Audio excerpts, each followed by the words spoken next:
Welcome दोस्तों। आज हम लोग बिहार बोर्ड के 10वीं क्लास के संस्कृत का 3 नंबर पाठ अलस कथा को पढ़ेंगे।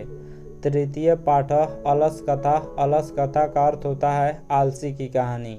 सबसे पहले पाठ परिचय को जान लेते हैं। यह पाठ विद्यापति द्वारा रचित पुरुष परीक्षा नामक कथा ग्रंथ से संकलित एक उपदेशात्मक लघु कथा है। विद्यापति ने मैथिली, अवहट तथा संस्कृत तीनों भाषाओं में ग्रंथ रचना की थी। पुरुष परीक्षा में धर्म, अर्थ, काम इत्यादि विषयों से संबंध अनेक मनोरंजक कथाएं दी गई हैं। अलस कथा में आलस के निवारण की प्रेरणा दी गई है। इस पाठ में संसार की विचित्र गतिविधि का भी परिचय मिलता है। अलस कथा पाठ पुरुष परीक्षा नामक कथा ग्रंथ से लिया गया है, जो एक उपदेशात्मक लघु कथा है। इस कथा से हमें उपदेश मिलती है और इस कथा के लेखक विद्यापति हैं। विद्यापति ने मैथिली, अवहट तथा संस्कृत तीनों भाषाओं में ग्रंथ की रचना की। पुरुष परीक्षा में धर्म, अर्थ, काम इत्यादि विषयों के संबंध में अनेक मनोरंजन कथाएं दी गई है। इस पाठ में आलस के निवारण की प्रेरणा दी गई है। सबसे पहले जान लेते हैं आलस किसको कहा जाता है। तो किसी भी काम को देर से करने या उसके करने से बचने को आलस कहा जाता है। और आलसी किसको कहा जाता है, तो जो सुस्त यानी निकम्मा होता है उसे आलसी कहा जाता है। आलसी व्यक्ति जीवन में सक्रिय नहीं होता है और समय पर अपना काम नहीं करता है।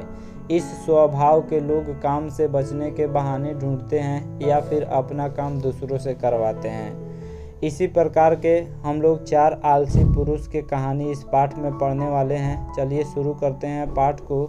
अयम पाठ विद्यापति कृतस्य कथा ग्रंथस्य पुरुष परीक्षेति नामकस्य अंश विशेषो वर्तते।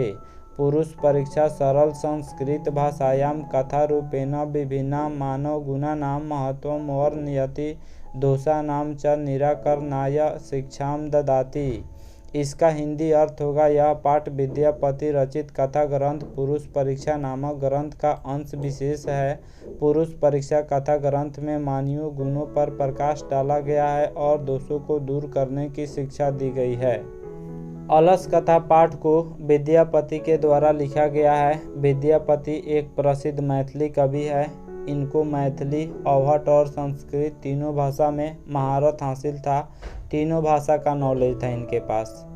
इस पाठ को पुरुष परीक्षा नामक कथा ग्रंथ से लिया गया है। पुरुष परीक्षा नामक कथा ग्रंथ में मानवीय गुणों पर प्रकाश डाला गया है। विद्यापति ही लोकप्रिय मैथिली कवि ही आसीत्, अपि च बहुनां संस्कृत ग्रंथानां निर्मातापि विद्यापतिरासीत् इति तस्य विशिष्टा संस्कृत विषये अपि प्रभुता अस्ति। प्रस्तुते पाठे आलस्य नामकस्य दोषस्य निरूपणे व्यंग्यात्मिका कथा प्रस्तुता विद्यते। नीतिकारा आलस्यम रिपुरूपम मन्यते। इसका हिंदी अर्थ है, विद्यापति लोकप्रिय मैथिली कवि थे और अनेक संस्कृत ग्रंथों के निर्माता भी विद्यापति थे। उनकी विशेषता संस्कृत विषय में भी बहुत है। प्रस्तुत पाठ में आलस्य दोष है, इसे साबित करने के लिए व्यंग्यात्मक कथा प्रस्तुत किया गया है। नीतिकार लोग आलस्य को शत्रु मानते हैं। इस पाठ में आलस्य के बारे में दिया गया है, व्यंग रूप से दिया गया है। जब हम लोग पाठ को अंत तक पढ़ेंगे तो स्पष्ट हो जाएगा 4 पुरुषों पर व्यंग किया गया है। नीतिकार लोग आलस्य को शत्रु अर्थात दुश्मन मानते हैं। पाठ जो होता है वह यहाँ से शुरू होता है। इसके पहले हम लोगों ने जो पढ़ा वह पाठ परिचय था। पाठ यहाँ से शुरू होता है। आसीत् मिथिलायां वीरेश्वरो नाम मंत्री स च सद्भवात् दानशील कारुणिकस्य सर्वेभ्यो दुर्गतेभ्यो अनाथेभ्यश्च प्रत्ययम् इच्छा भोजनं दापयति। तन्मध्ये अलसेभ्यो अपि अन्न वस्त्रे दापयति। यतः इसका अर्थ होगा, मिथिला में वीरेश्वर नाम का एक मंत्री था। मिथिला पेंटिंग आज विश्व प्रसिद्ध है। उसी मिथिला में वीरेश्वर नाम का एक मंत्री था।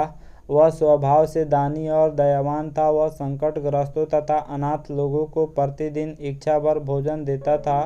वह आलसियों को भी अन्न वस्त्र देता था, क्योंकि कहा गया है कि निर्गतिनां च सर्वेषामल्स प्रथमो मतः किंचिन क्षमते कर्तुम जस्ट नापि वह नीना।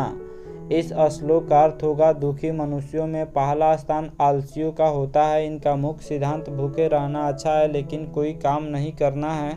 अर्थात आलसी लोग पेट की आग सह लेते हैं किंतु परिश्रम करना नहीं चाहते हैं। इस श्लोक के माध्यम से यही बताया गया है कि दुखी मनुष्यों में पहला स्थान आलसियों का होता है।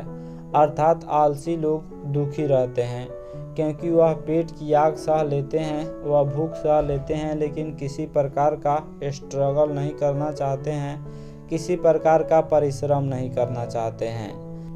आगे कवि विद्यापति कहते हैं कि ततो अलस पुरुषा नाम तत्रेष्ट लाभम श्रुत्वा बहुवस्तुंद परिमृजास्तत्र वर्तुली बभूउ यत स्थिति ही सौकर्य मूला ही सर्वेषामपि संहते सजातीनाम सुखम दृष्ट्वा केन धावन्ति जंतवः। इसका हिंदी अर्थ है, इसके बाद आलसी व्यक्ति को वहाँ खूब धन लाभ सुनकर बहुत से तुंद बड़े लोग जमा हो गए, क्योंकि कहा गया है कि सुविधाजनक स्थिति को देखकर सभी लोग उसे प्राप्त करना चाहते हैं। कौन ऐसा जीव है जो अपने जाति का सुख देखकर नहीं दौड़ता है? अर्थात सभी कोई अपने जाति का सुख देखकर आकृष्ट होते हैं। मिथिला में जो वीरेश्वर नाम के मंत्री थे, वह दीन दुखियों के लिए, गरीबों के लिए इच्छा भर भोजन और वस्त्र देते थे, जिसके चलते आलसी लोग भी वहां पे पहुंच गए। अन्न और वस्त्र को देखकर आलसी लोग भी वहां पहुंच गए। फिर बड़े बड़े तोंद वाले लोग भी वहां पहुंच गए, क्योंकि लेखक कहते हैं कि सुविधाजनक स्थिति को देखकर सभी लोग उसे प्राप्त करना चाहते हैं। कौन ऐसा जीव है जो अपने जाति को सुख को देखकर उसकी तरफ नहीं दौड़ता है? यानी हर एक जीव अपने जाति के सुख को देखकर उसकी तरफ दौड़ता है। पश्चात अलसा नाम सुखम दृष्ट्वा धूर्ता अपि कृत्रम आलस्यम दर्शयित्वा भोज्यम गृह्णन्ति तदंतरम अलसालायाम बहुद्रव्यम दृष्ट्वा तन्योगी पुरुषै परामृष्टम यद क्षमा बुद्धिया करुणया केवलम अलसेभ्य स्वामी वस्तुनि दाप्यति कपटेन अनलसा अपि गृह्णन्ति इत्यस्माकं प्रमादः। इसका हिंदी अर्थ है, बाद में आलसियों का सुख देखकर धूर्त भी बनावटी आलस दिखाकर भोजन करते थे। इस बीच आलसियों पर अधिक खर्च देखकर राजपुरुषों के द्वारा विचार किया गया कि बुद्धि से हीन पर दया करके स्वामी द्वारा केवल आलसियों को वस्तुएं दी जाती है, कपट से आलसहीन भी वस्तुएं पाते हैं, यह हमारे आलस हैं। मिथिला के जो मंत्री थे वीरेश्वर, वह दीन दुखियों को इच्छा भर भोजन कराते थे। उसमें आलसी भी आकर भोजन करने लगे। अब आलसियों के सुख को देखकर धूर्त लोग भी भोजन करने लगे। बनावटी आलस ग्रहण करके वे लोग भी भोजन करने लगे। तो वहाँ के राजपुरुषों के द्वारा सोचा गया कि अगर हम इस पर एक्शन नहीं लेंगे, अगर हम प्रतिक्रिया नहीं करेंगे तो खर्च और अधिक बढ़ जाएगा। राजपुरुषों ने सोचा कि अगर हम लोग इसी तरह वस्तुएं देते रहें, इन लोगों को भोजन देते रहें, तो यह हमारे भी आलस्य हैं। यदि भवति तदालस पुरुषाणाम परीक्षाम कुर्मः इति परामृश्य प्रसुप्तेषु अलसशालायां तन्योगी पुरुषा वह नीनम दापयित्वा निरूपयामासु ततो गृहलग्नं प्रवृद्धम् अग्निं दृष्ट्वा धूर्ता सर्वे पलायिता पश्चादिदलसा अपि पलायिता। इसका हिंदी अर्थ है, इसलिए उन आलसहीनों की जांच की जाए। ऐसा विचार कर सोए अवस्था में आलसियों के घर में आग लगाकर जांचा जाता है। इसके बाद घर में लगे आग को बढ़ते देखकर सभी धूर्त लोग भाग गए। इसके बाद कुछ आलसी लोग भी भाग गए। चत्वारः पुरुषास्त्रैव सुप्ताः परस्परमालपन्ति एकेन वस्त्रावृत मुखे नोक्तम अहो कथमयं कोलाहल द्वितीय नोक्तम तर्कयते यदस्मिन् गृहे अग्निर्लग्नो अस्ति तृतीय नोक्तम कोऽपि तथा धार्मिको नास्ति य इदानीं जलाद्रैवा शोभिः कटैवांशमान् प्रावृणोति चतुर्थे नोक्तम अवाचाला कति वचनानि वक्तुं शकुनथ तूष्णीं कथम न तिष्ठत। इसका हिंदी अर्थ है, चार व्यक्ति वहीं सोए थे तथा परस्पर बात कर रहे थे। एक ने कपड़े से मुख ढककर बोला, अरे हल्ला कैसा।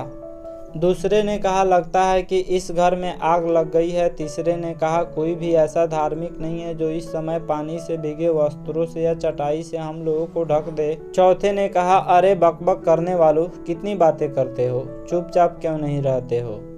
अलससाला के जब व्यय बढ़ गया, जब उसका खर्च बढ़ गया, तो राजपुरुष ने सोचा कि इन लोगों का टेस्ट लिया जाए, इन लोगों को जांचा जाए। और जांच करने के लिए वह अलससाला में आग लगा देता है। जितने भी आलसी लोग थे वह भी भाग गए, जितने भी धूर्त थे वह भी भाग गए, लेकिन 4 आलसी वहीं पे सोए हुए रह गए। पहले ने मुख ढककर बोला कि अरे हल्ला कैसा शोरगुल हो रहा है। दूसरों ने कहा कि लगता है कि इस घर में आग लग गई है। तीसरे ने कहा कि कोई भी ऐसा धार्मिक नहीं है जो इस समय पानी से भीगे वस्त्रों से या चटाई से हम लोगों को ढक दे। चौथे ने कहा कि अरे बकबक करने वालों, कितनी बातें करते हो, चुपचाप क्यों नहीं रहते हो। देखिए ये लोग कितने आलसी थे कि घर में लगे हुए आग को देखकर वे लोग नहीं भाग रहे हैं। इन लोगों को मालूम है कि घर में आग लग गई है, फिर भी ये लोग नहीं भाग रहे हैं। इनसे बड़ा आलसी शायद संसार में कोई नहीं होगा। ततः चतुर्नाम अपि तेषामेवं परस्परलापं श्रुत्वा वह नीनं च प्रवृद्धमेषामुपरि पतिष्यन्तं दृष्ट्वा नियोगी पुरुषैर्वद्भयेन चत्वारो अपलसा केशेस्य वावाकृष्य गृहीत्वा गृहाद् बहिर्गृहीता पश्चातानालोक्य तैर्नियोगिभिः पठितम्। इसका अर्थ है तब चारों की आपसी बात सुनकर और उसके ऊपर फैली हुई आग को देखकर नियोगी पुरुष की मृत्यु होने के भय से चारों आलसियों को बाल पकड़कर खींचते हुए बाहर निकाला गया। तब उन्हें इस प्रकार देखकर नियोगी पुरुष द्वारा कहा गया कि पतिरेव गति स्त्रीणाम बालानाम जननी गति नालसानाम गति काची लोके कारुणिकम बिना पश्चातेषु चतुर्षु अलसेषु ततो अप्यधिकतरम वस्तु मंत्री दाप्यमास। नियोगी पुरुष के द्वारा कहा गया कि स्त्रियों का रक्षक पति होता है, बच्चों का रक्षक माँ होती है, लेकिन आलसियों का रक्षक दयावान पुरुष के अलावा संसार में और कोई नहीं होता है। और बाद में उन चारों को पहले से भी अधिक वस्तुएं मंत्री द्वारा दी जाने लगी। देखिए इस पाठ में क्या होता है। मिथिला के मंत्री वीरेश्वर थे जो स्वभाव से दानशील थे और वह दीन दुखियों को इच्छा भर भोजन और वस्त्र देते थे। वहाँ के सुख को देखकर बड़े बड़े तोंद वाले आलसी लोग भी जमा होने लगे और उस आलसियों के सुख को देखकर बनावटी आलस ग्रहण करके लोग वहाँ पे वस्त्र और भोजन ग्रहण करने लगे। वहाँ के अधिक खर्च को देखकर वहाँ के राजपुरुषों के द्वारा सोचा गया कि अगर हम लोग कुछ नहीं करेंगे तो यह दान व्यर्थ ही जाएगा। इसलिए राजपुरुष ने उस अलससाला में आग लगा दिया। जितने भी धूर्त लोग थे सब भाग गए, लेकिन 4 आलसी वहीं पे सोए हुए रह गए। पहले आलसी ने कपड़ा से मुंह ढके हुए कहता है कि कैसा कोलाहल है, कैसा शोरगुल है। तो दूसरे ने कहा कि लगता है कि घर में आग लग गई है। तीसरे ने कहा कि कोई धार्मिक व्यक्ति नहीं है जो भीगे हुए वस्त्र से, भीगे हुए कपड़ा से या चटाई से हम लोगों को ढक दे। चौथे ने कहा कि क्यों बकबक करते हो, चुपचाप सोने क्यों नहीं देते हो। इन चारों आलसियों से बड़ा संसार में कोई आलसी नहीं हो सकता है। सुन रहे हैं कि घर में आग लगी हुई है, फिर भी ये लोग नहीं भाग रहे हैं। उसके बाद वहाँ के राजपुरुष को इन चारों आलसियों पर दया आ जाती है और चारों आलसियों को राजपुरुष बाल पकड़ के बाहर निकालते हैं और राजपुरुष कहते हैं कि पतिरेव गति ही स्त्री नाम बाला नाम जननी गति ही नालसानाम गति ही काची लोके कारुणिकम बिना। अर्थात स्त्रियों का रक्षक पति होता है, बच्चों का रक्षक माँ होती है, लेकिन आलसियों का रक्षक दयावान पुरुष के अलावा इस संसार में कोई नहीं होता है। और उन चारों आलसियों को पहले से अधिक मंत्री द्वारा अन्न और वस्त्र दी जाने लगी। इस कहानी से हमें यही शिक्षा मिलती है कि हमें आलस्य को त्याग देना चाहिए, आलस्य नहीं करना चाहिए। आशा करता हूँ यह पाठ आप सब किसी को बहुत अच्छा लगा होगा। हमारे चैनल को सब्सक्राइब करें, इस वीडियो को लाइक करें तथा अधिक से अधिक शेयर करें। Thanks for watching my video.